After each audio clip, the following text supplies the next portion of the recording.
How to find friends playlist on Spotify. Hi guys, welcome back to our channel. Today we are going to learn how to find friends playlist on Spotify. So the first thing you guys need to do is just open up your Spotify on your device. After that, click on the setting icon button present on the right hand side top.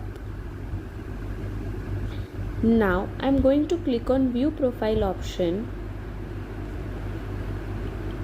You can see here at the top there are two things, followers and the following. So there are 0 followers and 7 following.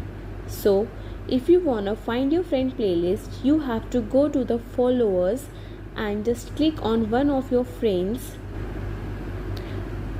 It will exactly show you the playlist he has on its Spotify profile. I hope it was a big help to you. Don't forget to give a like and subscribe to our channel.